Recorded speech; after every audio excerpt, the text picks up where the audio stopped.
किंवा एखाद्या म्हाताऱ्याचा मुलगा मुंबई पुण्याला गेला नोकरीला, मिलिटरीत गेला, किंवा एखाद्या म्हाताऱ्याचं पोरग चांगलं नाही, म्हाताऱ्याला सांभाळत नाही, असे 40 म्हातारे पंचायत सांभाळते आमची. 7 वर्ष झाले त्याला. खाणं पिणं, कपडा लत्ता, दुखणं, गोळी, औषध म्हाताऱ्याला काही लागू. गावातले म्हातारे होते. आम्ही बरंच सांगा त्याला एखाद्याला मुलगा, आता मलाच नाही पोरगा, मग उद्या कोण पाहिजे मला? आणि मला पोरग नाही हा मग दोष आहे का? नाही, त्याचा काय दोष आहे? मग त्याला कोण पाहिजे? हे सरपंचानंच पाहिजे. सख्या बापापेक्षा बी गावातल्या म्हाताऱ्याला सरपंचाने जास्त जीव लावायचा, लक्षात ठेवा. लावायलाच पाहिजे. तुम्हाला काय घरातून पैसे कर? आम्ही 7 वर्षांनी सांभाळतो. मी माझ्या पैशाने सांभाळतो का? नाही. हे दर गावात झालं पाहिजे. सरपंचाचं लक्षच नाही म्हाताऱ्यावर. आलं काय गेलं काय जग फक्त मतदानाच्या दिवशी बाबा बाबा चला, तो बाप आहे का? बाबा बाबा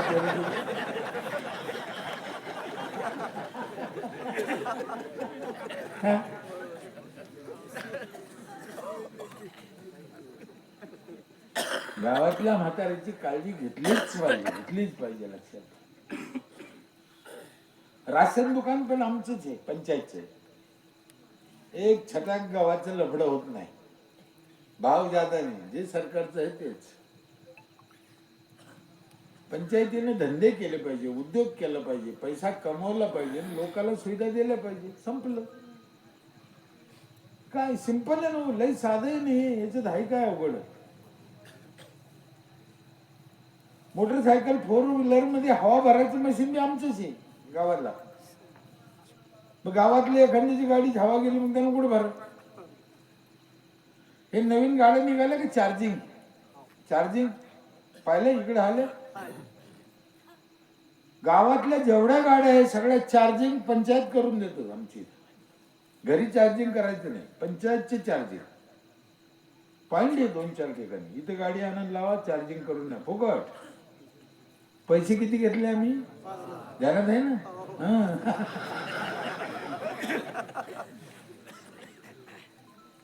5,000 रुपये घेतले आम्ही. 40 लाख आमच्याकडे जमा होते. 32 लाख आमचा खर्च आहे. 8 लाख पंचायतला नफा आहे. एवढं देऊन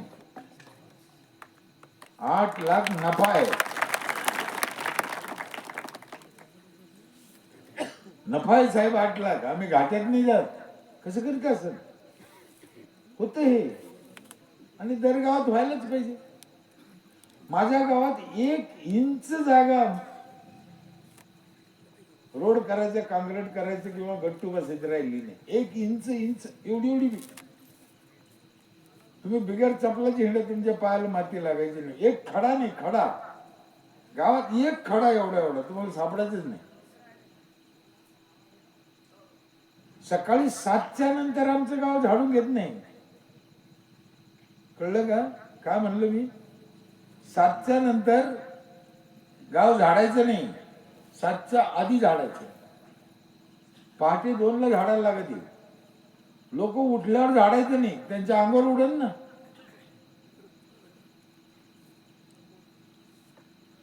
गावातले लोक आपले मतदार आहे, आपले बाप आहे, आपले पिता आहे, त्यांची जेवढी घेता येईल तेवढी काळजी घ्यायची. मी बोलतो ते कोणाला उद्धटवाणी वाटतं, पण ज्याला करता येते त्याने सरपंच व्हा, सदस्य व्हा. बाकीच्यांनी आई बापाचे हातपाय दाबा. करूच नका, त्या रस्त्याने जाऊच नका. तुम्ही काय सरपंच व्हावं काय पडलं?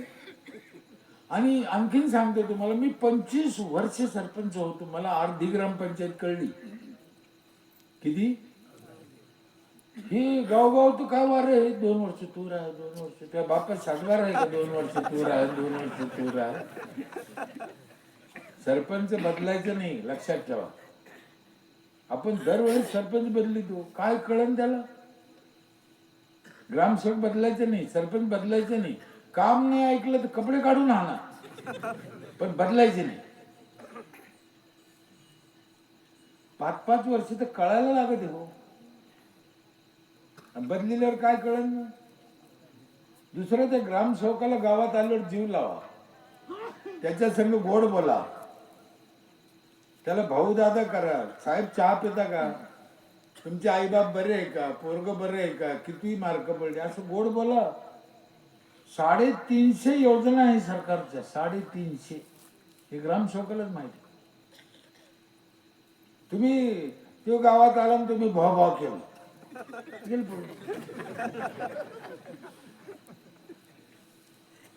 म्हणून त्याला जीव लावा. त्याला हे लोक सहजासहजी ऐकत नाही. सरपंचाचे ग्राम आमचं बी नाही ऐकत. आमची इथे आम्ही काय काही गोष्टी कशा केल्या, आता टॅक्स भरला तरच ह्या सुविधा मिळते आमच्या इथे, नाही तर नाही. बंद. माझे गेल्या वर्षी आमच्या सरपंचाचं दळण परत गेलं होतं 7 एप्रिलला.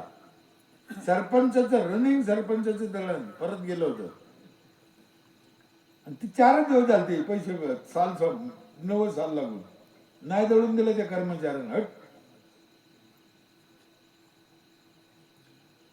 25 वर्षे एक हाती सत्ता होती, करोडो रुपयाची कामं झाले माझ्या इथे. माझं ऑफिसच कोटीचे. सेन्सरचे दरवाजे त्याला असे ढकलायची दरवाजे नाही. तुम्ही जवळ गेले का दरवाजा असा ऑटोमॅटिक उघडतो सेन्सर. तुम्ही मध्ये गेले दरवाजे बंद होऊन जात. आमच्या ऑफिसचे नळ आहे ना, असा हात खाली घातला की पाणी येतं, हात काढला की नळ बंद होतो. तोटीच नाही त्याला.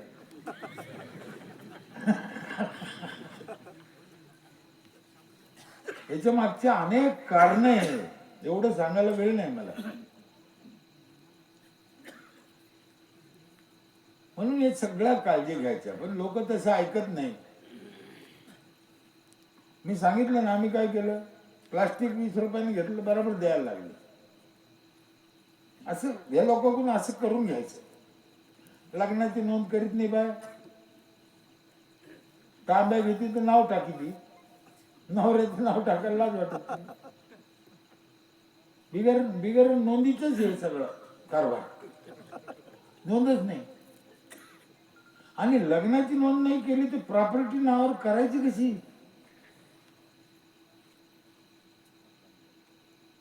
आम्ही काय केलं, आमच्या गावात मध्ये बाया लग्नाची नोंद करीत नाही ना, आम्ही पोराच्या नोंदी घ्यायचंच बंद केलं.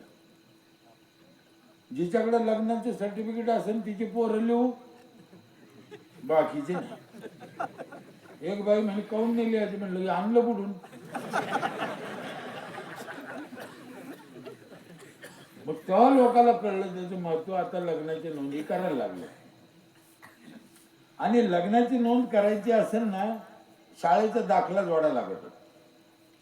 मग दाखला जोडायचं म्हणल्यावर त्या पोरीची वय 18 वर्ष लागत.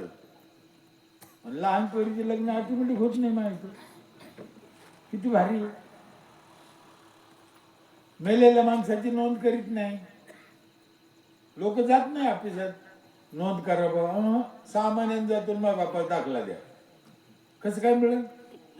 इथे सरपंच आहे, सरपंचाला किती दिवसाचा अधिकार आहे हो.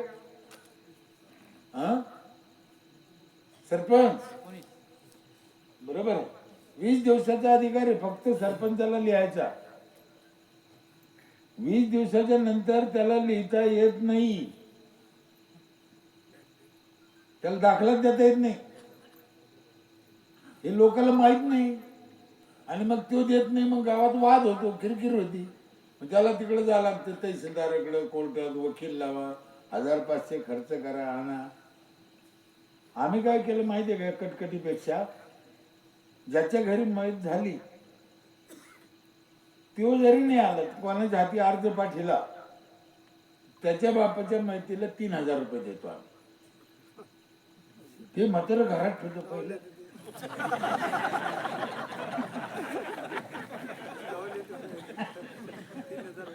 तीन हजार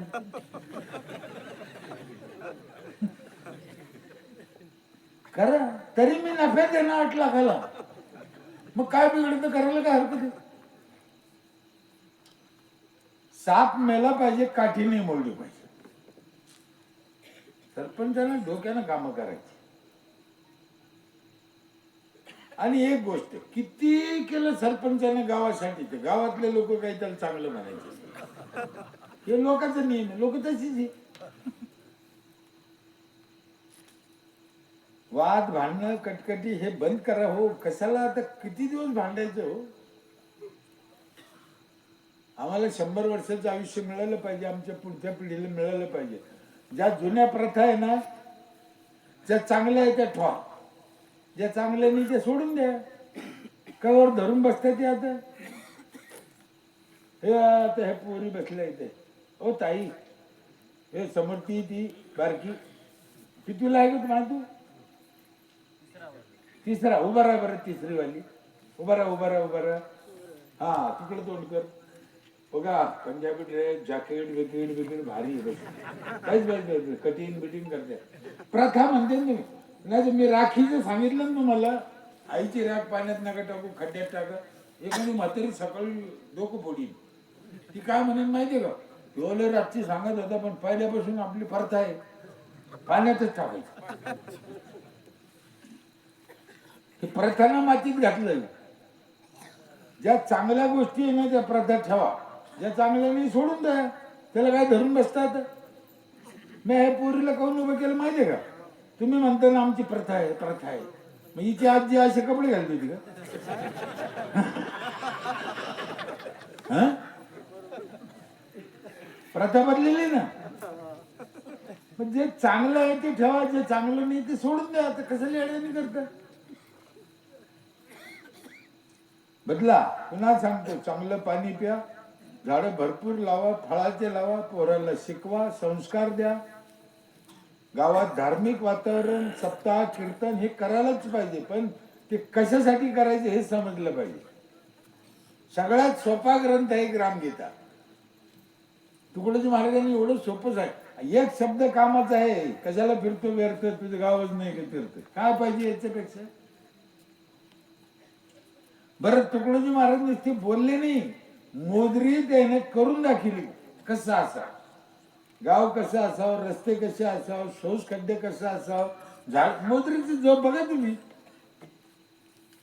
नियोजनबद्ध आहे सगळं. आम्ही मोजरीला नुसतंच जातो, पाय पडतो येतो. गावात स्वच्छता ठेवा, म्हाताऱ्या लोकांना जीव लावा, बाहेरचं खाऊ नका. महिला मंडळ काळजी घ्या, आणि तुम्ही थोडं कडक व्हा. जोपर्यंत तुम्ही कडक होत नाही तोपर्यंत विधवा व्हायचं बंद व्हायचं नाही, लक्षात ठेवा. कदाचित कुणाला वाईट वाटलं तर वाटू द्या, पण हे सत्य आहे, ते तुमच्या हातात आहे. काळजी घ्या तुम्ही. आमची इथे महिला गावासाठी मेहनत केली, चांगलं वागल्या, चांगलं राहिलं, ऐकलं, तकलीफ काही नाही त्याच्यात. गाव चांगलं झालं. 2 वेळेस राष्ट्रपती पुरस्कार मिळाला. आतापर्यंत 5-7 कोटीचे पुरस्कार मिळाले आम्हाला. मी 15,000 गावात गेलो आतापर्यंत. 25 लाख किलोमीटर प्रवास झाला माझा. रोज जातो. देशभर जातो, नुसतं महाराष्ट्रात नाही. काय घरी काही संसार नाही, काय टेन्शन नाही, लोकांकडून करून घेतो. एकच उदाहरण सांगतो, 8 ते 2 मिनिटात. मी एकदा वड सावित्री पौर्णिमेला बायाला वड लावायला लावली होती. वड, खरं सांगा, एवढ्या महिला बसल्या, हिनं कधीतरी वड लावला की एखाद्या नाही लावला. पण वडाची पूजा करते तर वडाचा किस्सा सांगतो तुम्हाला. त्या सावित्री, सत्यवानची बायको, माहिती आहे ना, तुम्ही ऐकलं ना साहेब? ही सत्य घटना आहे बरं का. मला वाटतं त्या सत्यवानला कोरोना झाला होता. कोरोना. त्याची बायको हुशार होती, त्याला ऑक्सिजन भेटाना, कोरोना झाला. मग तिनं वडीत वडा खाली आणला, त्याला ऑक्सिजन मिळाला, ते जगलं. आता त्याला वडा खाली आणलं म्हणून तो जगलं. ती हिनं काय धरलं, नुसतं वडामुळे जगलं म्हणून त्याला बांधो रे. वड लावला का कधी? मग आम्ही काय केलं, मी असे लई काम केले. मी जसा वरून काळा आहे ना, पोटातले काळा आहे. एकदा काय केलं, मी 15 ऑगस्टला 25 सायकली आणल्या होत्या बायाला वाटायला, महिलाला. ग्रामसेवकाला म्हणलं 15 ऑगस्टच्या आपण महिलाला सायकली वाटू फुकट. ते म्हणे किती घ्यायचे? म्हणलं 25 घे सध्या, मग नंतर पाहू. घेतल्या 25 सायकली आणल्या. ग्रामपंचायत पैसे ठेवल्या, दोंडी दिली. दोंडी द्यायला लाऊडस्पीकर आहे माझ्याजवळ, 18 लाऊडस्पीकर आहे गावात, 18 सगळ्याला ऐकू जातं. दोंडी दिली की काही अट नाही, जातीची नाही, काही नाही, काही नाही, काही नाही, फक्त महिला पाहिजे, तिने अर्ज करत सायकल फुकट घेऊन जा. माझ्या इथे 50 अर्ज आले, फक्त 800 घर आहे. अर्ज किती आले? 750 लोकांना अर्ज नाही केले सायकलीसाठी. काऊन नसेल केले माहिती? त्यांना माहित होतं हे काळं काही सोयीचं नाही, हे काही सायकल द्यायचं नाही, कशाला इज्जत घालता. तरी 50 लोकांना अर्ज केले, 50 बायाला. ग्रामसेवक घाबरला. म्हणलं काय झालं? तो म्हणे सायकली 25 आणल्या आपण, अर्ज 50 आले. मग आता कोण आणलं कोणाला ठेवतं? मी म्हणलं त्या 50चे 50 बोलव, मिटिंग घे. 50 बाया बोलवल्या, हॉल आहे मोठा पंचायतच्या, बसल्या. म्हणलं ताई तुम्ही 50 जणींना अर्ज केला, चांगली गोष्ट आहे, पण आपल्याकडे आज 25च सायकली आहे. आता 25 वाटू, 25 26 जानेवारीला देऊ दुसऱ्या राहिलेले. आता 15 ऑगस्टला घ्या, 26 जानेवारीला 25 देऊ. ते पण चालन दादा, काय अडचण नाही. पण म्हणलं अडचण एकच आहे, आत्ता कोणत्या 25ला द्यायचं आधी? ते म्हणे आता तुम्ही ठरा म्हणे कोणत्या 25ला, आम्ही काय करा सांगा. म्हणले एक काम करा, जी बाई आधी मला गावातून एक चक्कर मारून येईन सायकलीवर, तिचा नंबर पहिला. हे बाया पळाल्या घरला, एक नाही थांबली, एक. मग हराम खोराला अर्ज केलते कशाला, जर सायकलच आणता येत नव्हती तर. महिन्याभर सायकली पडल्या 25 तशाच. तर ग्रामसेवक म्हणे याचं काय करायचं? मी म्हणलं एक काम कर, आता हे शाळेत नेऊन दे, त्या मास्तरनीला सांग, हेडमास्तरनीला, यंदा 8वीला ज्या पोरी पास होईल, 9वीला दुसरीकडे जाते त्याला देऊन टाकायचं सायकली शाळेत. काय असे हे लोक गावात काही स्कीम म्हणलं मला मला त्याची गरज आहे नाही आहे काय. वट सावित्री पौर्णिमेला मग 2 रोपं आणले आम्ही, 100 रोपं आणले ग्रामसेवकांना. ग्रामसेवक नाहीच म्हणत होता, म्हणे साहेब बाया वड कुठे लाईन? म्हणलं कुठे लावू, आपल्याला काय घेणे, आपण त्याच्या हातात देऊ, ते पाच जण कुठे लावायचं. आम्ही काय, माझ्या इथे सगळ्या गावच्या जन्मतारखा आहे आमच्यापाशी. एक माणूस नाही असं का त्याची जन्मतारीख नाही. मोठा बोर्ड आहे, इलेक्ट्रिक बोर्ड असा, त्याच्यावर नाव फोटो येते, त्याला शुभेच्छा रोज. आज ज्याचा वाढदिवस आहे त्याला लोक खुश. काय काही करायचं, लोकांसाठीच करायचं. नुसतं सरपंचाचाच वाढदिवस करा का?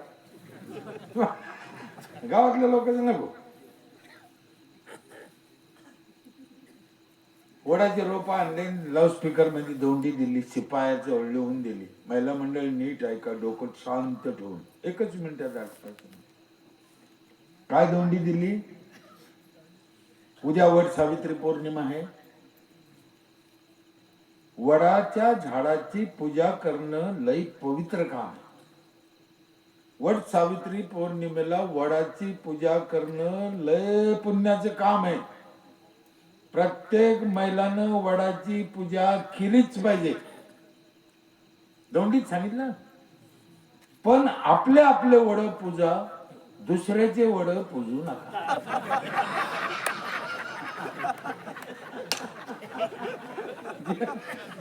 जे महिला पळत आले, आमचा वर द्या, आमचा वर द्या, आमचं. 15 मिनिटात 100 रुपये खलास.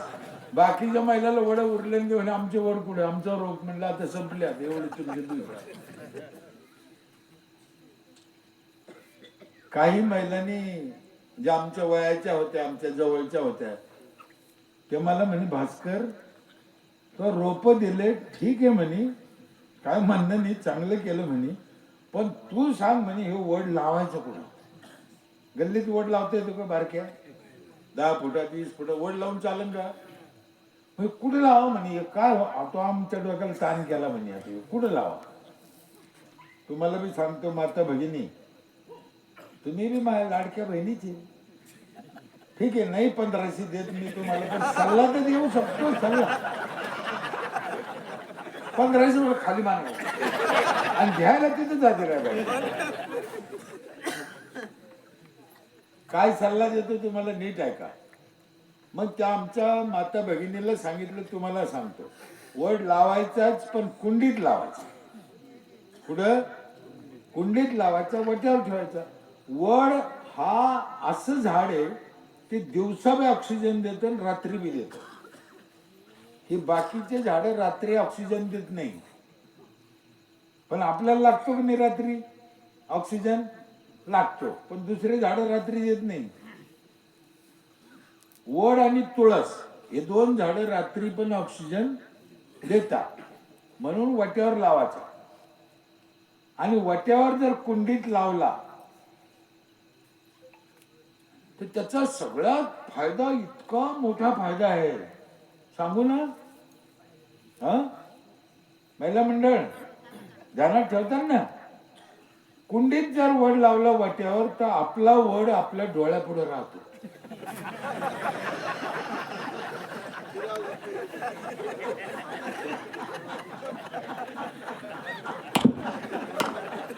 जर वड्याला लावला तर त्याला लय पारुंब्या फोटो घ्या.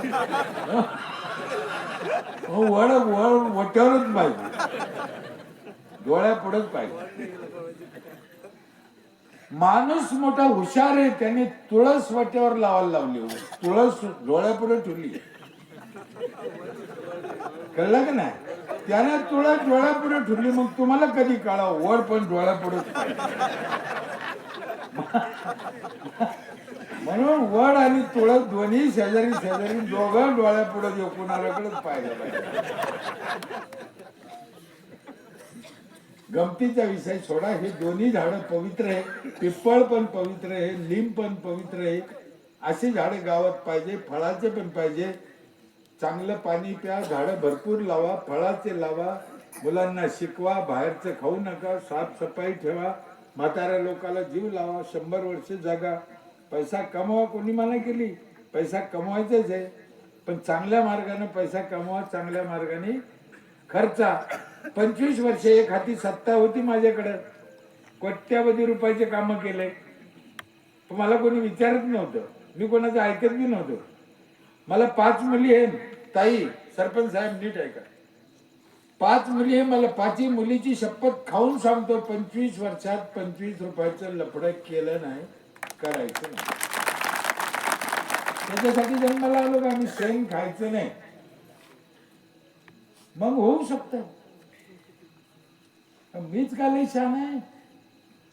मागच्या महिन्यात मोदी साहेबांनी मन की बात मध्ये आमचं आणि आमच्या गावाचं नाव घेतलं. एवढा मोठा पंतप्रधान माणूस, जगाचा व्याप आहे त्याला, माझ्यासारख्या पामराचं नाव घेतलंय, गावाचं नाव घेतलं. का घेतलं? मी काय भाजपचं आहे का? घ्यावं लागलं. कशामुळं? त्या कामामुळं. म्हणून मी सुरुवातीला सांगितलं, सरपंच पद हे साधं नाही आहे. सरपंच आणि पांडुरंग पद हे सारखंच आहे, लक्षात ठेवा. म्हणून महाराष्ट्रातल्या सरपंचाला, ग्रामसेवक, उपसरपंच सदस्याला विनंती आहे की बाबा हो, हे गोरगरिबाची चांगली सेवा करा, माणसाला 100 वर्षाचं आयुष्य द्या. आणि आमचे गाडगे महाराज, तुकडोजी महाराज, डॉक्टर बाबासाहेब आंबेडकर असतील, अब्दुल कलाम साहेब असतील, वसंतराव नाईक असतील, छत्रपती शिवाजी महाराज असतील, मा जिजाऊ असेल, अहिल्याबाई होळकर असेल, यांचं स्वप्न साकार करा, भारताला महासत्ता करा. हे ग्रामपंचायतच्याच हातात आहे, ते करते ना अशी आशा करतो. आणि या शिवजयंतीच्या निमित्ताने तुम्हाला सगळ्याला शुभेच्छा देतो. इथंच थांबतो. जय हिंद, जय महाराष्ट्र.